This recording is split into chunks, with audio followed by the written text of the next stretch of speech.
Olá, sejam muito bem-vindos ao nosso segundo programa com a doutora Juliana, onde continuamos o nosso papo sobre direito das pessoas com deficiência. Doutora Juliana, mais uma vez, muito obrigado pela presença em nosso programa.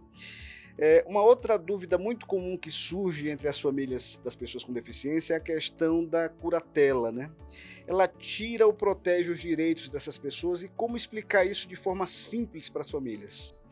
Olha, eu acho que assim, eu não vejo que ela tira o direito, não. Porque assim, toda vez que você tem uma curatela, é quando você tem uma pessoa que ela não responde pelos atos dela sozinha, de forma só, né? Então, se vem a curatela, é para ter esse suporte. Então, o ideal é que sempre a pessoa que mais acompanha essa criança tenha esse documento. Essa criança, o adulto, né? Essa pessoa que zela pelo bem, zela pela vida, que ela tenha esse documento, porque ela é a responsável legal por ela. Né? Então, se já existe a necessidade de uma curatela, então tem que ser aquela pessoa que mais está presente, aquela que mais dá amparo, aquela que mais presta contas, porque o curador ele presta contas também para o judiciário, né? Então tem que ser uma pessoa que realmente está preocupada com aquela vida que depende 100% das decisões que ela toma por essa vida, né? Então eu acho que é muito importante a gente entender que assim, eu acho que ela não tira, pelo contrário, eu acho que ela, uma curatela com a pessoa certa, com um curador certo, eu acho que ela vai dar acesso a muitos direitos que aquela pessoa sozinha, ela não teria como responder pelos atos da vida civil sozinha. E a curatela vai abrir muitas portas, né? Que hoje eu vejo aqui no DF, inclusive vou puxar um ganchinho para o autismo, nós tivemos uma recente mudança de jurisprudência que eu conversei com o meu sócio essa semana, que ele é tributarista, e um pai entrou em contato comigo e falou assim, Ju, eu quero comprar um carro com desconto pelo fato do meu filho ter autismo. Só que eu fui na concessionária, a concessionária exigiu que o carro agora seja no nome da criança e não no nome dos pais. E eu conversei com o meu sócio, ele, Ju, teve uma mudança recente de entendimento na jurisprudência do DF, é assim mesmo. Aí eu falei, mas se a criança não responde civilmente por ela, porque ela ainda não tem 18 anos, não é emancipada, digamos assim. Por que o carro tem que ser no nome da criança, sendo que os pais que levam para terapia, os pais que fazem a compra. Também é assim. Exatamente. Aí eu fui e falei com ele, poxa, mas vai ter que ser no nome do meu filho? Eu falei, pois é. E a gente começou a conversar, eu passei ele para conversar com o meu sócio, né, que é tributarista, e eu falei, mas aí no caso, se você tivesse um documento que você assinasse pela criança, estava tudo certo, porque você era menos burocrático.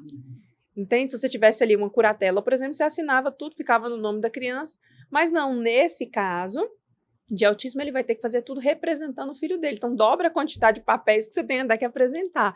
Mas eu acho que não, eu acho que a curatela ela ajuda bastante quando ela está nas mãos certas e ela abre, sim, as portas para que muitos direitos que essa criança ou adulto possa vir, a criança, né, possa vir a ter. Eu falo criança, mas a gente é o responsável legal, né, que possa vir a ter, né, que a criança a gente costuma dar a nomenclatura de tutor, né, e o adulto de curador, né, mas a curatela ela vai fazer esse papel muito bem feito de dar esses acessos que a criança, ou adulto, perdão, sozinho não teria, né. Ju, existe algum mito jurídico sobre o autismo, sobre a deficiência intelectual que você queria trazer isso aqui, expor isso aqui para gente?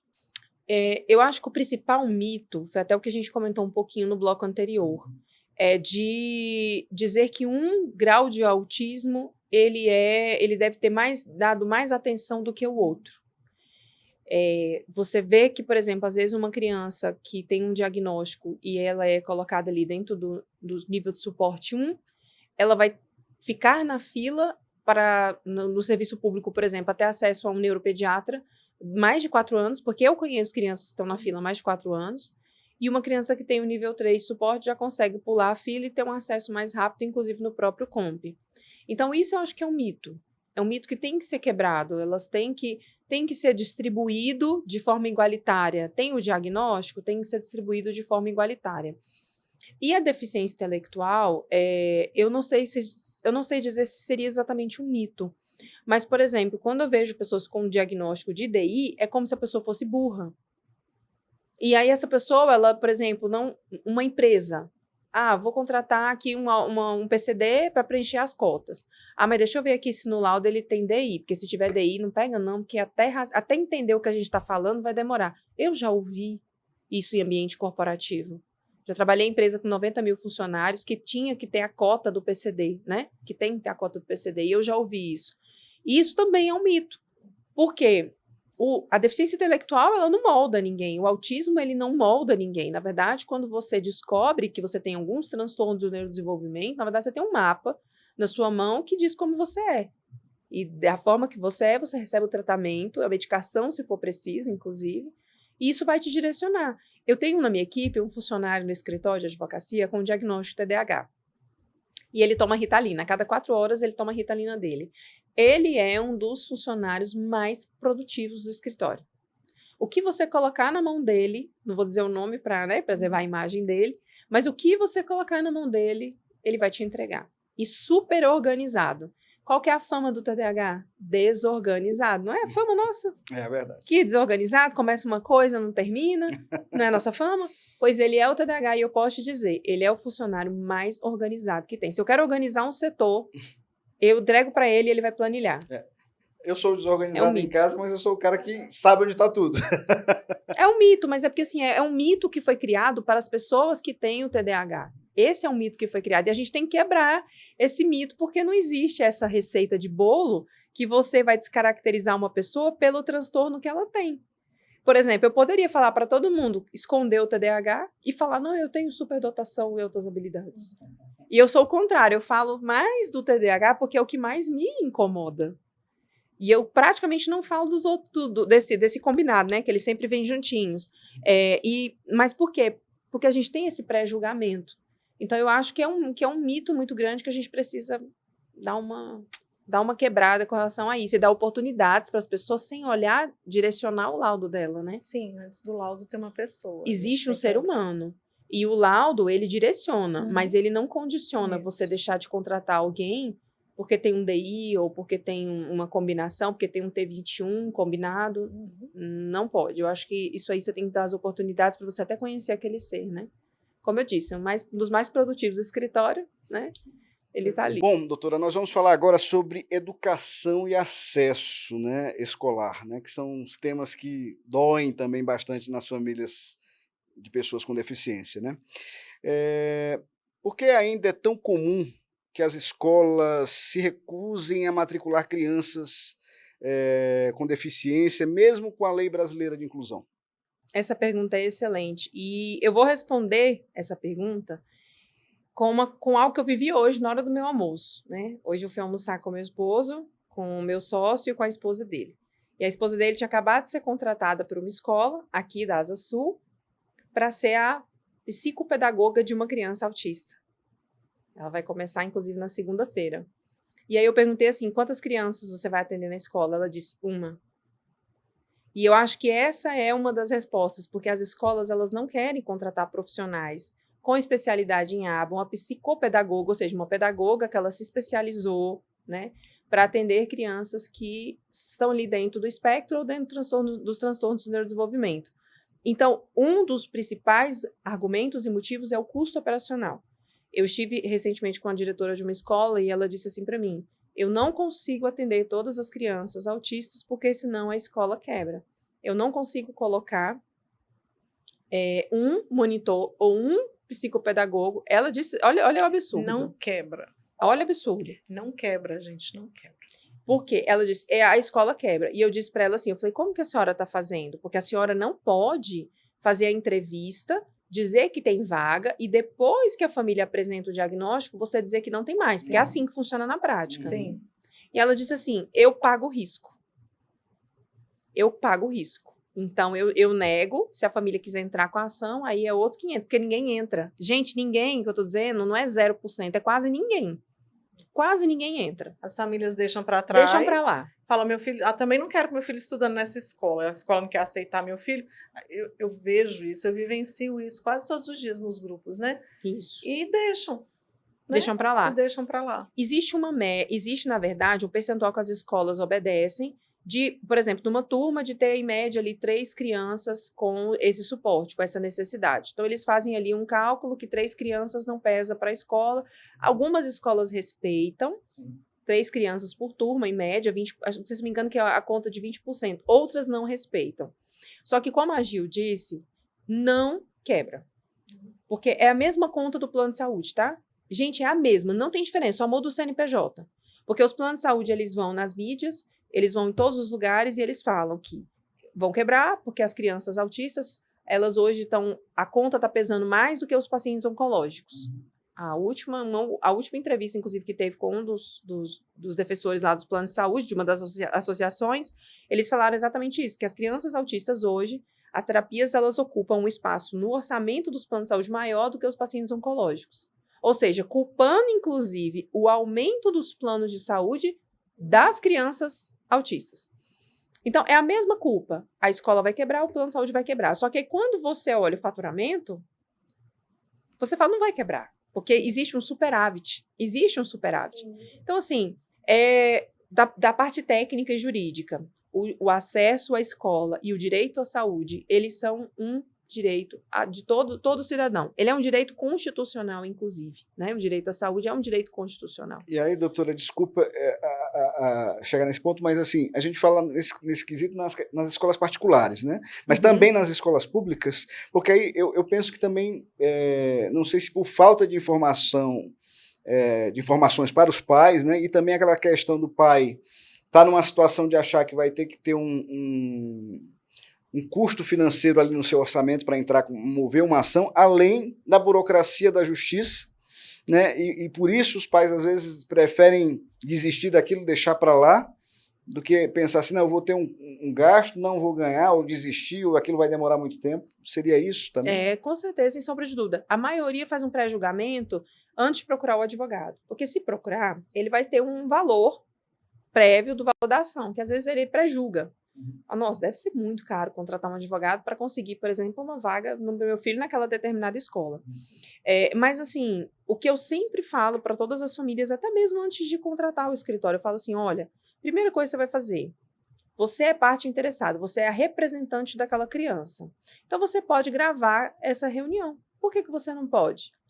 Então, você vai levar o celular, vai colocar em modo avião, porque se alguém te ligar, vai cortar, né, a gravação. E você vai gravar a entrevista com a escola, seja com a escola pública, seja com a escola privada.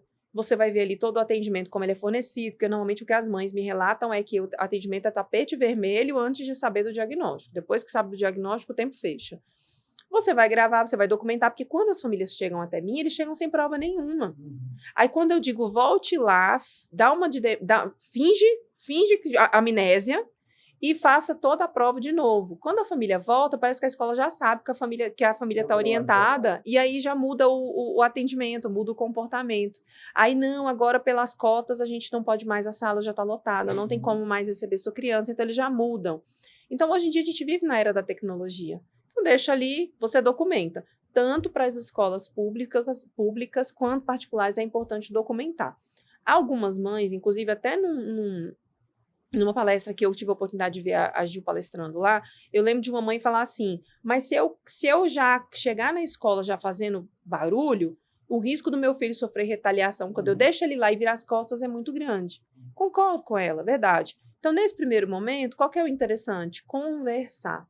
Ser gentil, conversar com a escola, falar, olha, teria como dar uma atenção especial? Ou você acha que o meu filho tem necessidade de ir para uma educação inclusiva? De ir para uma outra escola que esteja mais preparada, porque existe uma realidade muito grande que os profissionais, tanto das escolas públicas quanto particulares, muitos não são treinados para trabalhar com crianças que têm diagnósticos. E, às vezes, no desespero e no despreparo, agem de forma errada, que muitas vezes ela é vista de forma truculenta, como aquela criança no Paraná que foi amarrada na cadeira. Absurdo. E colocada numa sala sozinha com luz apagada. Absurdo. Aqui nós já tivemos também um caso desse. A Lei Fábio Rego foi Exatamente. criada, né, baseada neste caso. Nesse caso. Eu até, na hora que você falou, eu até arrepiei aqui, porque assim, de uma dor que foi criada uma lei para defender outras crianças. Mas se a gente tem essa proteção jurídica, a gente tem que usar antes os mecanismos de provas. Porque não adianta a gente ir ao judiciário sem provas, que a petição ela é feita de forma baseada em provas. Quando as pessoas me procuram, muitas pessoas me procuram para fazer o registro da ocorrência, do boletim de ocorrência. E eu peço a elas que juntem o máximo de provas.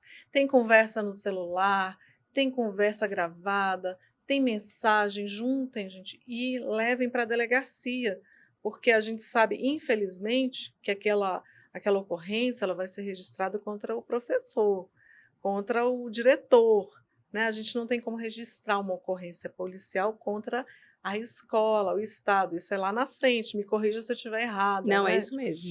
Então, a família chega para mim e fala, mas eu não posso registrar contra a escola? Não. Mas eu não quero registrar contra o professor, né? Ele não tem culpa. E aí acaba que aquilo vai somatizando, vai se repetindo, né? E vai crescendo esse tanto de ocorrência que a gente tem todos os dias, né? Eu falo que a gente tem aqui em Brasília uma delegacia especializada só para esse tipo de crime, gente, para o crime contra a pessoa com deficiência, que é a DECRIM. Delegada a doutora Ângela, a doutora Cíntia, são pessoas muito capazes, né? A doutora Ângela, minha amiga particular, então, assim, procurem a delegacia. Mas você sabia que muitas famílias não sabem que tem? Não sabem. Uma delegacia especializada. A delegacia da mulher, por exemplo, ela é muito divulgada, ela é amplamente divulgada. Sim. Então, a mulher que sofre violência doméstica, violência sexual, sim, enfim, ela sabe que vai aqui na Asa Sul, ali, na Ixinho, ela vai encontrar essa delegacia. Agora, delegacias especializadas de tamanha importância, sim, as famílias não sabem.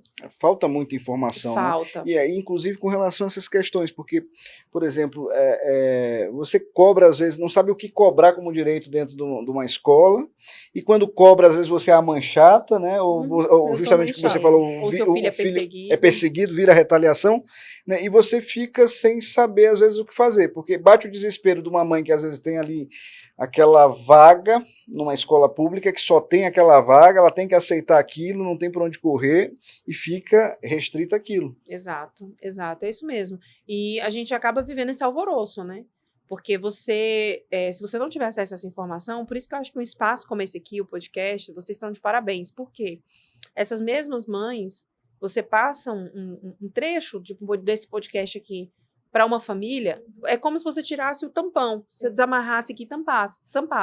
Que ela vai falar assim, opa, peraí, então para defender o direito do meu filho, eu tenho uma delegacia especializada. Eu posso estar com o celular aqui em modo avião gravando quando estou cometendo um crime. Esses dias uma mãe virou para mim e falou assim, doutora, mas não é errado eu gravar sem a outra parte saber? Eu falei, se você for a parte interessada, diretamente interessada, não. Eu não posso ir na escola com você, estar ao seu lado e eu gravar do meu celular, porque eu não sou a parte interessada, mas você é a mãe, você é a representante legal dessa criança. Então, você tem o direito de fazer prova documental disso. Antes de você saber qual vai ser a resposta. Você não sabe? Se a resposta for linda, for acolhedora, ai, que maravilha, grava, deixa aquela gravação ali depois pra você sentir feliz, porque tem uma pessoa que inclui, né? Que eu acho que é o que falta hoje mesmo. É a questão mesmo da inclusão no geral, mas tem que ter provas.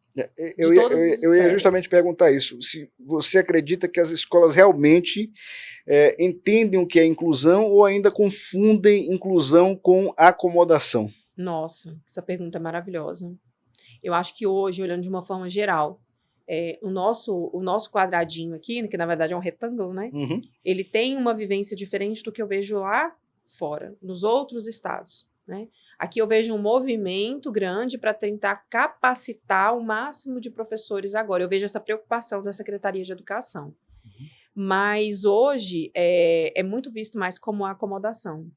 Eu acho que é visto como acomodação assim, por exemplo, até as escolas de período integral, até as particulares, quando você vê uma criança que tem necessidades, né, especiais, você ouve, às vezes, nos bastidores alguém assim, fala assim, não, isso aqui só deixa o filho, deixa bem cedinho e vem buscar no último horário possível. Parece que não quer nem ver a criança, só que não sabe as condições daquele pai ou aquela mãe. Não sabe as condições. Ontem mesmo, eu saí rapidamente de um almoço de negócios, faltando 15 minutos para chegar na escola para ver a troca de faixa do judô do meu filho. Marcaram 2h. E eu saí aqui voada, fui correndo, meu esposo foi comigo. E eu falei, quando eu cheguei lá, que eu só vi aquela cabecinha preta fazendo assim, a professora falou, ele estava desesperado, só faltava vocês. Então, às vezes, muito pai e mãe que tá ali olhando, pensa assim, nossa, cheguei, era 2h, cheguei 2h10, né? A professora tinha acabado de começar, porque judô, eles são bem pontuais, né? Tinha acabado de começar. E eu vi aquela cabecinha preta, e eu vi a expectativa no olho dele, e eu só disse assim, filho, perdão, mamãe estava no almoço de negócio, mas eu vim. Ele, obrigado, mamãe, por você ter vindo. Mas às vezes quem está ali julgando fala assim, nossa, né? Chegou. E isso eu vejo dentro das escolas, tá? O pai que às vezes não é acomodação, não é a pessoa que chega cedo e vai buscar o filho mais tarde, porque ela está trabalhando, está fazendo o melhor para tentar conseguir dar o melhor para aquela criança também. Mas hoje a gente precisa de mais treinamento dos profissionais. As pessoas precisam estudar mais o que é o transtorno do neurodesenvolvimento, o que são os transtornos, para conseguir entender melhor. Precisa de mais investimento. Isso. Né? Eu digo que as escolas privadas, principalmente, elas precisam investir. Por quê? Porque é uma escola inclusiva. Essa escola tal tem aqui 300 alunos da inclusão. O que são 300 alunos da inclusão? Quem são esses alunos? O que aquela escola está fazendo por esses alunos? Está fazendo material adaptado? Esse aluno tem o PEI no início do ano? Eu sou a mãe que cobra o PEI. Você cobra, né? E eu sou a mãe que ensino para as outras mães que elas têm que cobrar o PEI, porque sem PEI não tem inclusão. Exatamente. Como que você vai incluir uma criança na escola? Porque ele é individual. Sem o PEI. Ele é daquela criança, Exatamente. gente. Não tem como, não existe isso. Né? Então tem mãe que nem sabe o que é PEI. Muitas não sabem. A gente ainda vai fazer um podcast aqui para a gente falar sobre isso. Porque muitas mães me perguntam, mas o que é isso? Né? Tem muitas mães que não fazem ideia. E essas capacitações, elas são necessárias. A gente está com um projeto de capacitação via emenda, né, para a gente capacitar aí 400 professores da rede pública,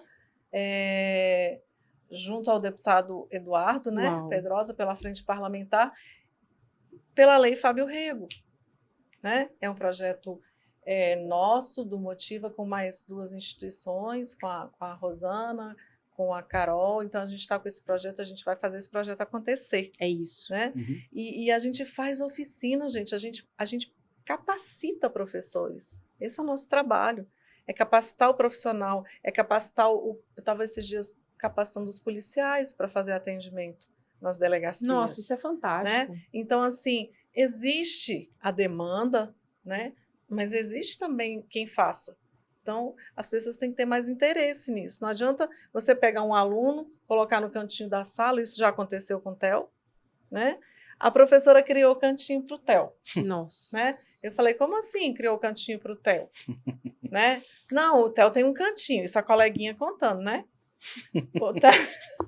O Theo tem um cantinho na sala. Eu falei, tem? Tem. Cantinho falei, exclusivo, né? E esse cantinho é legal? Tem umas almofadas, o Theo deita lá, descansa. Eu falei, tá bom. Beleza, então vamos lá conhecer o cantinho. O cantinho do Theo era no fundo da sala, virado para um armário. Né?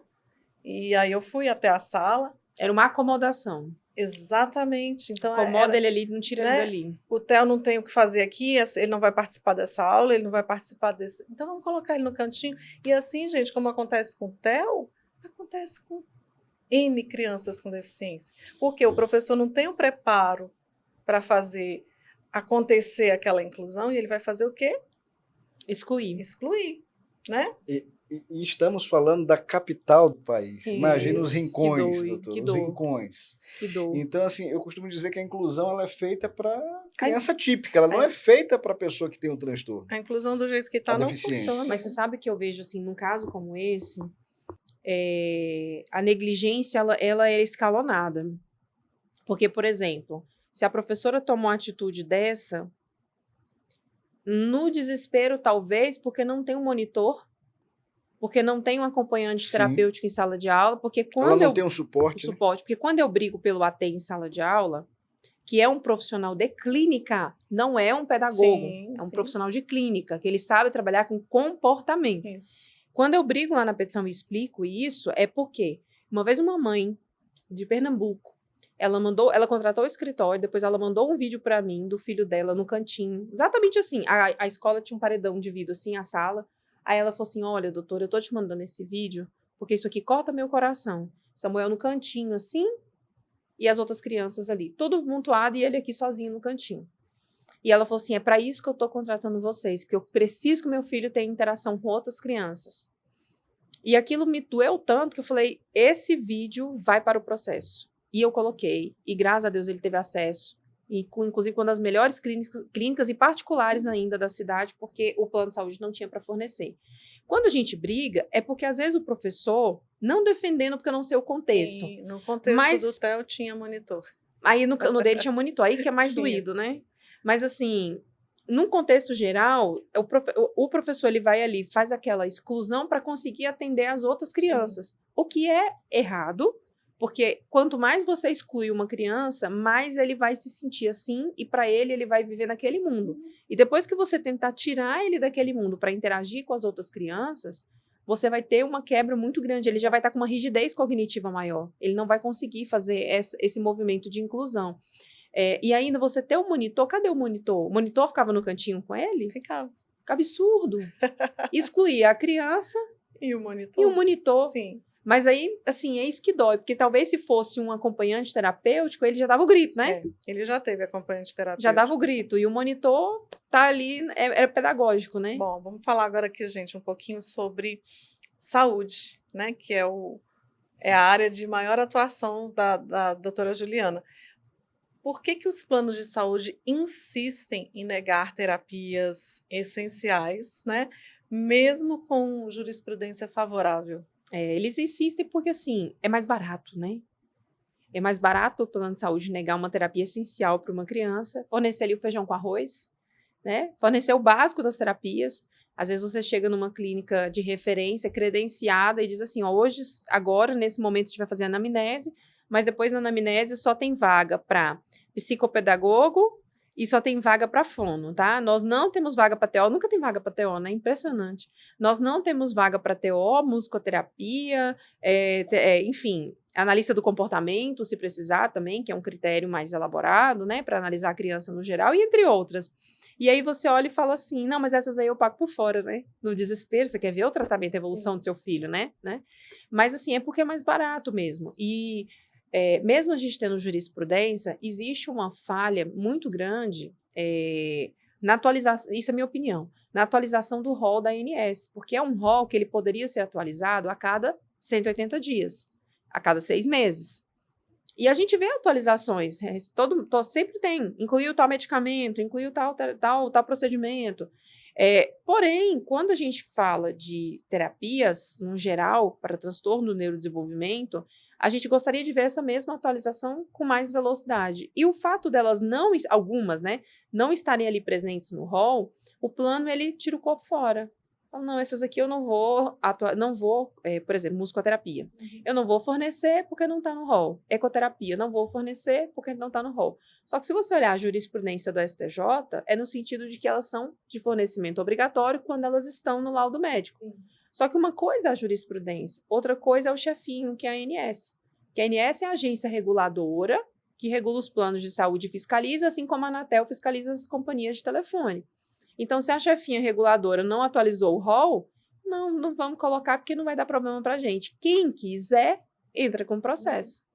Só que quem quiser e entra com o processo é a minoria. Então, é muito mais vantajoso continuar negando.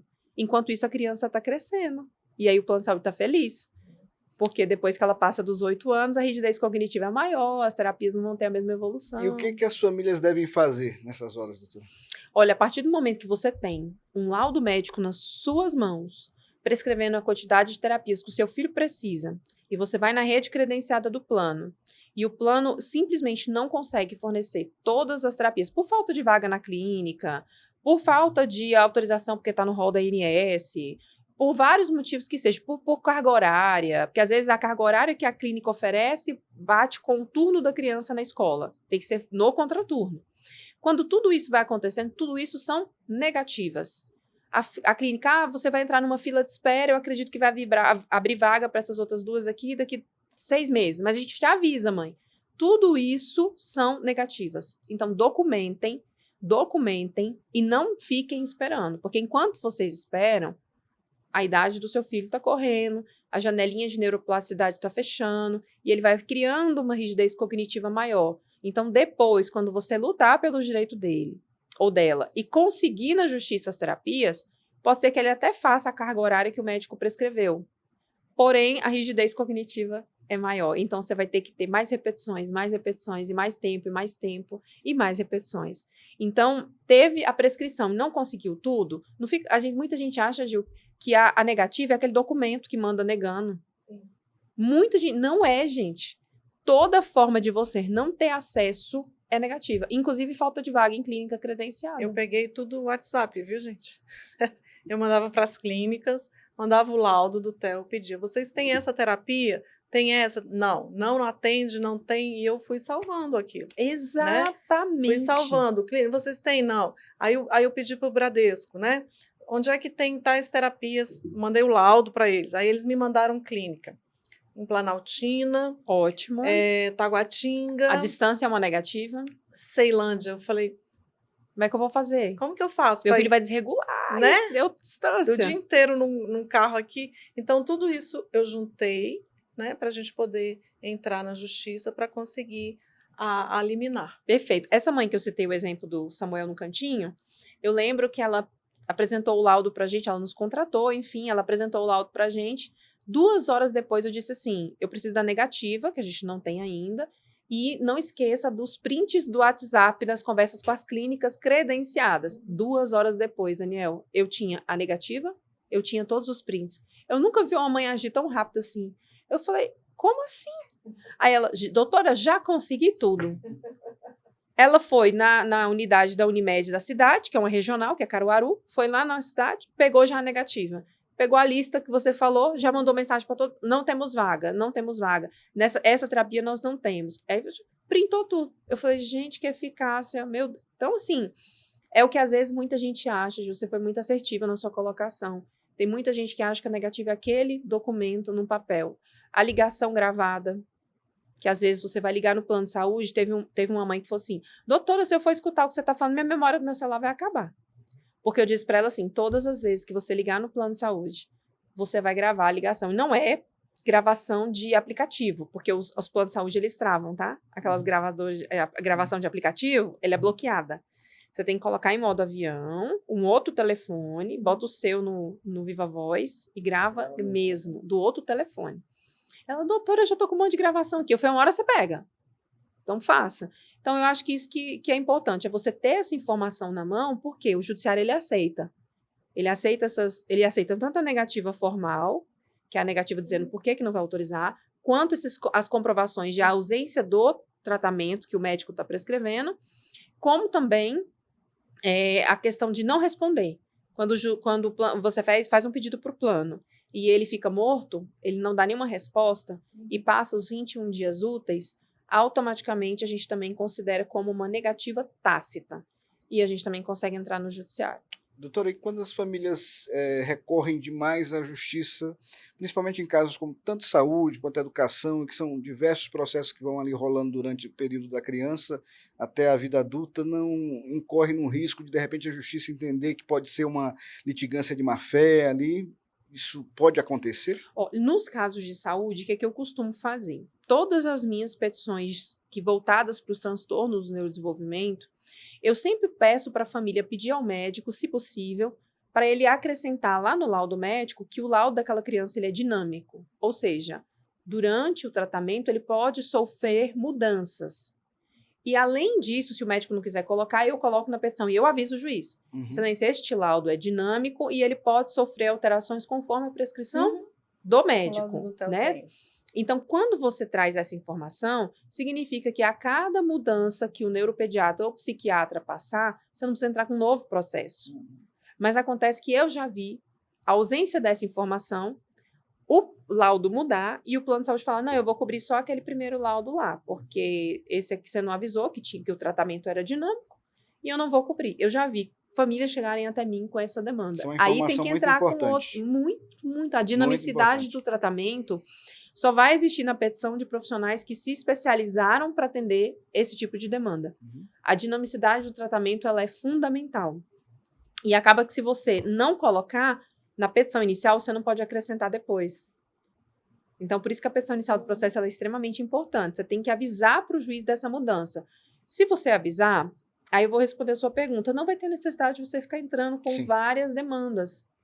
Várias demandas da mesma esfera, que é o quê? As terapias que a criança precisa fazer, né? Então, a litigância de má-fé, ela é vista quando realmente você está conseguindo aquele atendimento, e você mesmo assim, você está entrando com vários processos, o juiz pode entender que você está entrando... Querendo fazer o tal do enriquecimento ilícito, né? Uhum. Que não sei quem vai enriquecer com 5 mil de dano moral, né, gente? Quando tem, né? Ju, e o SUS? Eu ouvi você falando que tem um paciente que tem 4 anos que está na fila de espera, né?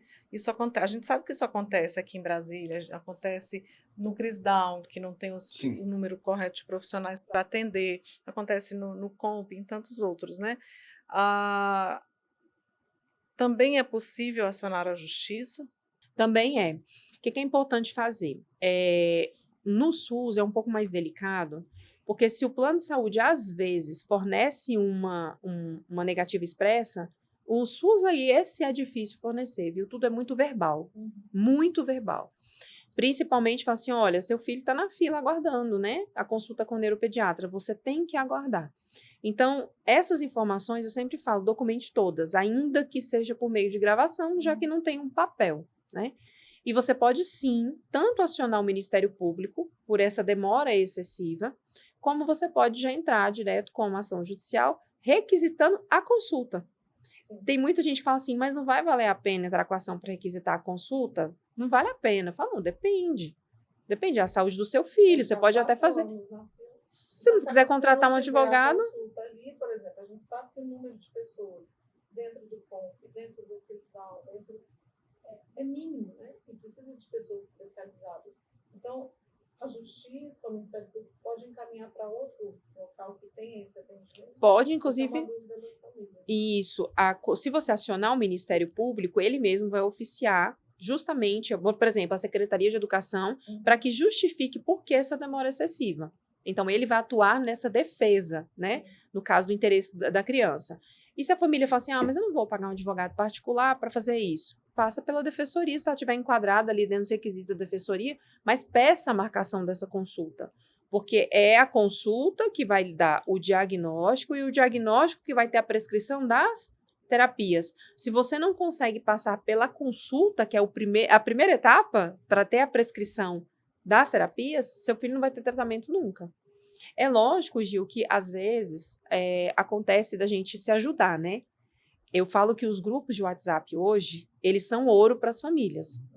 Ao mesmo tempo que tem coisas que falam lá que a gente deve desconsiderar, mas eu vou olhar o lado positivo, que eu acho que ele é muito... A balança para o positivo, ela pesa muito mais.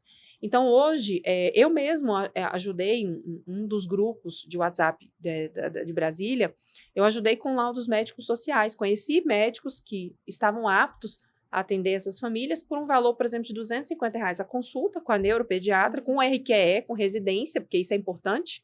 Porque tem, por exemplo, o INSS, se você fizer um laudo e o profissional que está te atendendo não tiver residência médica em psiquiatria infantil ou neuropediatria, ele desconsidera. Fala que não é especialista, né? Mas engraçado que o perito, né, que atende lá, às vezes não é, né? Mas enfim, é interessante. Eu não disse isso, não, doutora. Eu não disse isso, interessante. Mas a gente fez essa parceria, né? Que assim, eu não digo que é parceria porque a gente não ganha nada com isso.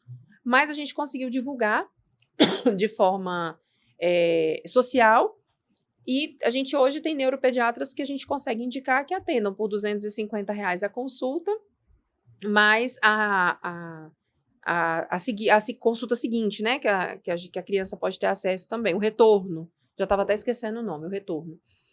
Isso ajuda, então é muito mais fácil às vezes você conseguir pagar 250 numa consulta do que você pagar 800.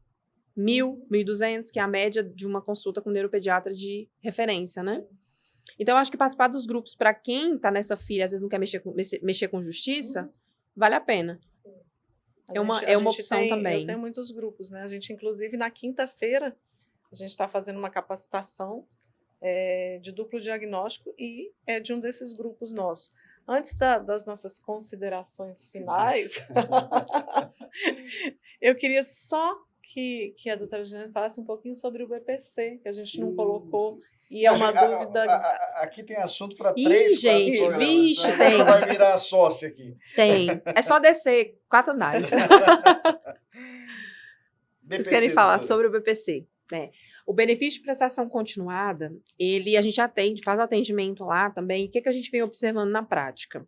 Nós tivemos uma avalanche de famílias que precisam muito, tendo os benefícios simplesmente suspensos. O que aconteceu nessa avalanche? Foi feita uma pesquisa interna dentro do próprio INSS e eles detectaram, assim, por exemplo, que alguns autistas já estavam adultos e deveria tirar o benefício dessa criação desse adulto, né? Mas não trabalham, não oferem renda, eles são 100% dependentes de alguém para todas, né, as atividades, eles não ficam sozinhos, né? E o que acontece quando você tem um BPC que você recebia, que ajudava muito ali a renda da família, que ajudava muito o seu filho, né? Principalmente a renda da família voltada para os gastos com aquela criança. E você tem ele suspenso. Procure imediatamente um advogado especialista em direito previdenciário. Por que não fazer recurso administrativo do INSS? Que é a primeira coisa que as famílias fazem. Gente, como é que vocês vão fazer recurso com alguém que já está te tirando? A resposta é não. A resposta é não. Aí teve uma mãe que falou assim, mas se eu for lá e provar que eu ainda estou em estado de miserabilidade, que eu não tenho emprego, que isso aí foi um erro, eles vão me devolver. Gente, é um recurso administrativo, ó. Fica ali, ó, a análise, às vezes demora muito tempo.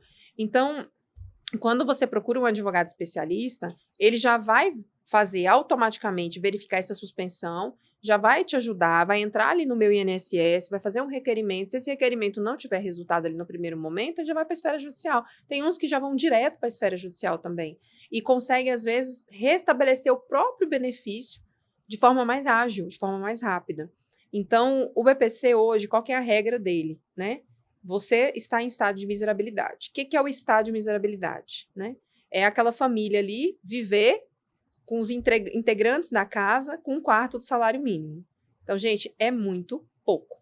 Se for uma família de 3 pessoas, o filho, mais o pai e a mãe, e o pai já recebeu um salário mínimo, já está fora do estado de miserabilidade.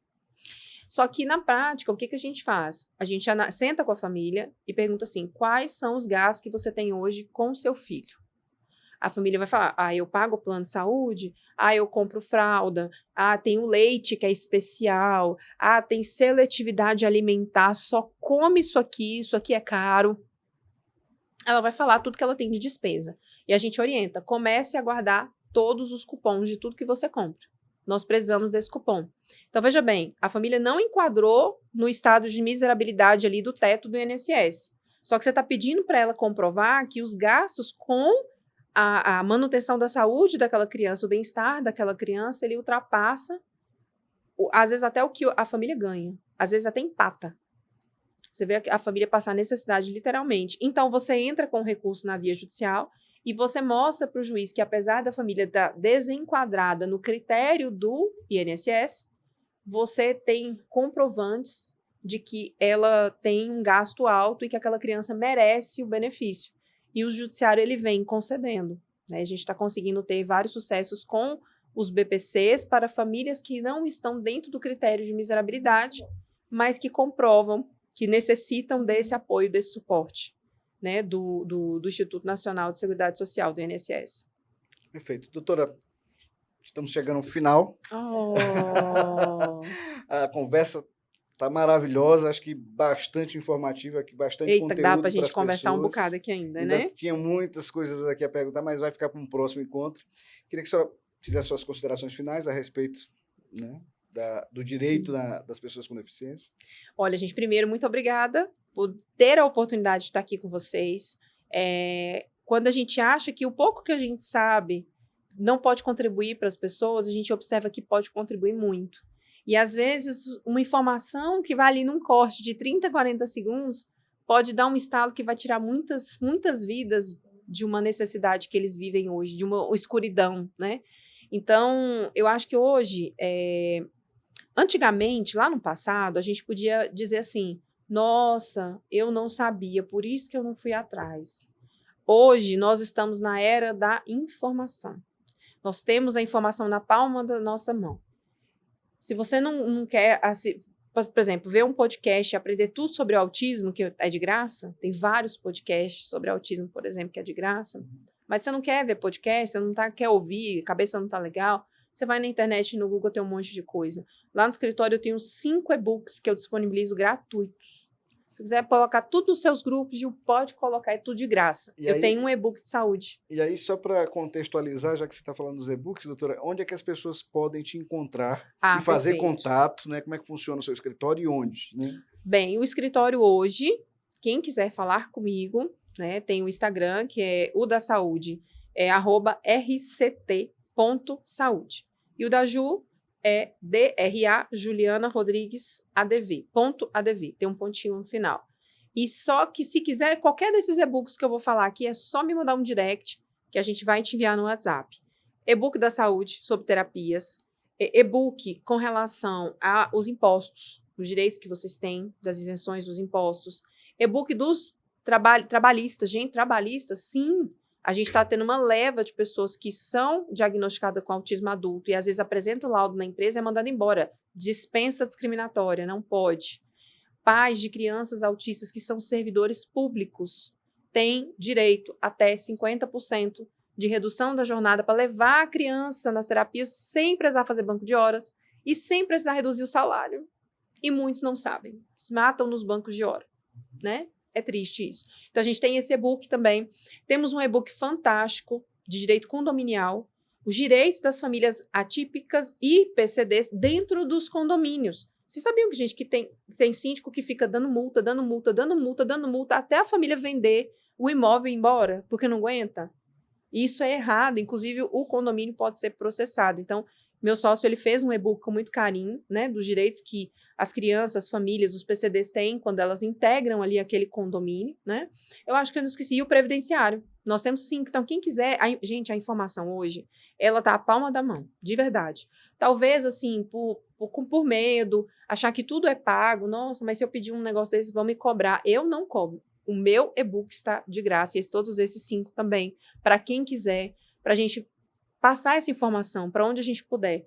Até deixo à disposição de vocês o escritório. Esses 5 e-books, nós temos 5 advogados diferentes que são especialistas nas áreas. Quando vocês quiserem, é só falar, Ju, vamos fazer um podcast hoje com uma dessas áreas. A gente vai, inclusive, acho que anexar isso na plataforma do MOD, né? Que eu acho que é muito interessante e até então ter essa parceria com o seu escritório. Doutor. Mas com certeza, porque é o que eu gostaria hoje, se eu tivesse voz suficiente para ecoar em todo o Brasil, por exemplo, né, que é onde nós estamos, eu acho que eu ecoaria a informação. Porque eu vejo, às vezes, as pessoas falando assim, nossa, mas eu não sabia. É uma informação que, para mim, é óbvia. E que talvez para a pessoa poderia ter ajudado muito ela. Poderia ter restaurado famílias. Né? Quantas famílias eu já vi que se dissolveram porque falta de informação, porque foram virando uma bola de neve. Então, contem comigo, eu mando todos hoje, inclusive, mando todos para a Gil, e a gente está às ordens. Estamos encerrando aqui esse podcast maravilhoso, né? Foram 2 episódios, se deixar sair o 3º aqui. Mas nós vamos marcar os próximos, né? Vamos. De assuntos aí dos e-books para a gente poder estar falando. Muito obrigada, doutora Juliana, por estar aqui conosco. Obrigada, Daniela. Eu que agradeço. E assistam, compartilhem, curtam e comentem, né? Para poder a gente engajar o nosso podcast. Então, lá no Motiva 21 ainda, viu, gente? No YouTube. Então, para você que nos acompanha, mais uma vez, obrigado e até o nosso próximo encontro.